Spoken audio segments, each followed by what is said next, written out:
Brainwashed. Are you?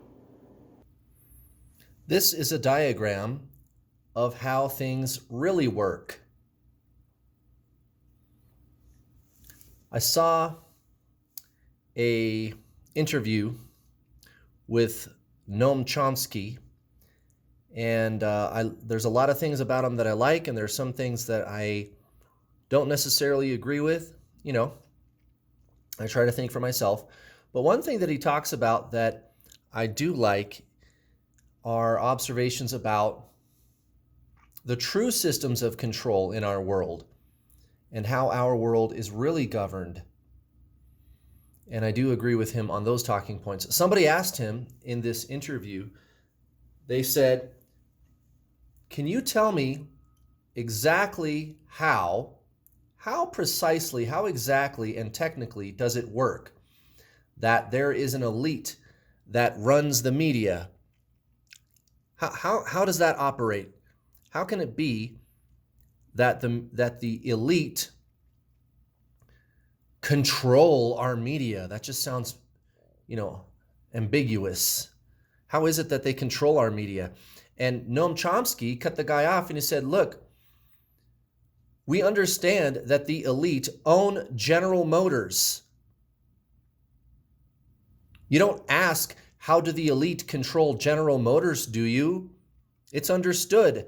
They don't need to control General Motors. They own General Motors. They don't need to control it. They own it. It's the same with this. They own these major media corporations, guys.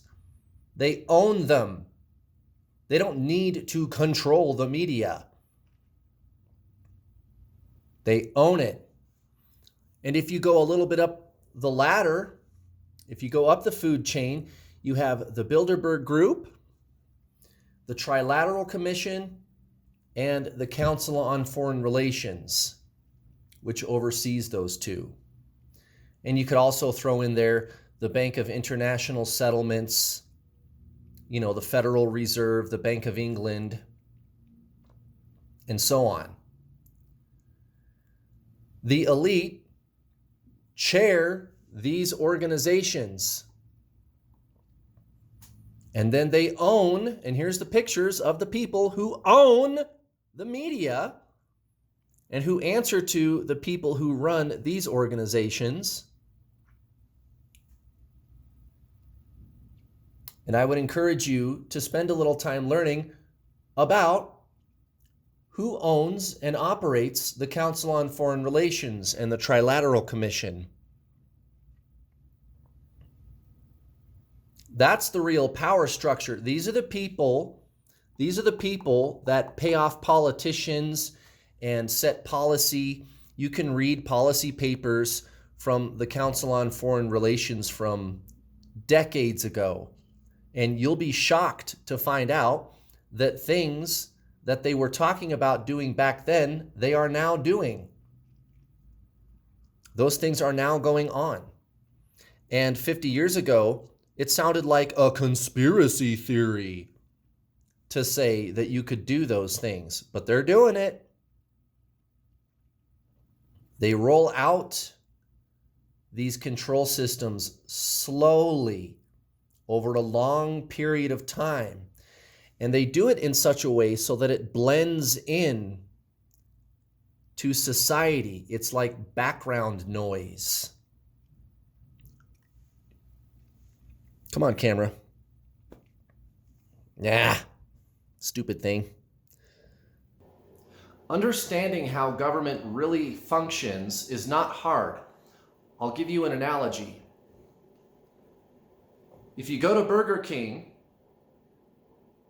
they always screw up your order, right? Let's just say they always screw up your order, and I'm just picking on Burger King. I could say McDonald's or Taco Bell or Church's Chicken or Pizza Hut. I'm not picking on Burger King. I'm just using them as an example. And actually, I've never had Burger King get my order wrong, but also I haven't eaten there for a long, long time. But anyway, let's just say, hypothetically, you go to Burger King and they always screw up your order. Every time they do, you go to the manager. Or you start with the cashier, and the cashier says, I can't do anything. That's the courts. Sorry. And you say, all right, I want to see the manager. The manager comes out. They can fix your problem. Let's just say they fix the problem. The manager. That's the president. That's Congress, whatever, right? And maybe they will, maybe they won't fix your problem. If you don't like the president we have now, you know, it's always, at least here in the United States, it's the right-wing guy, and then it's the left-wing guy, and then it's the right-wing guy, and then it's the left-wing guy, and it's always right-wing or left-wing, right? That's called duopoly, as opposed to monopoly. That's part of the illusion that the aforementioned media corporations, which are privately owned, they play that. They play the two sides off of each other. Now, next time you come back to Burger King, they're going to screw up your order again. And you know that. They always screw up my order. I don't know what I'm going to do. I guess it's hopeless. Wait a minute. Who owns the place? Who owns this Burger King franchise? Yeah, I didn't think of that. Who's the owner? The manager's not the owner. Who's the franchise owner? I don't need to talk to the manager. The manager's not going to fix the problem. They might fix it this time. But if they screw up my order every single time I go in there, there's a deeper problem with Burger King here, okay? I need to talk to the franchise owner. How do I talk to that guy? Can I find out who it is? You have to go to the real architecture of government. You have to go to where the real architecture of government is, guys. And it's not in a president or Congress or the courts or the prime minister. It's in a global scheme. A global corporate scheme. All the big banks and the corporations run it. And it's a pyramid. It leads up to one very small group of people at the top. This is not a conspiracy theory. This is a conspiracy, perhaps, but it is not a conspiracy theory. Okay? This is the way it really is. And everybody's starting to figure that out. Aren't we? It's like out in the open.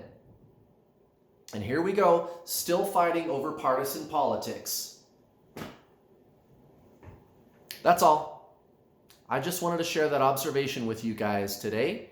Give you something to think about. In light of recent world events, I thought it was appropriate. Thanks for watching.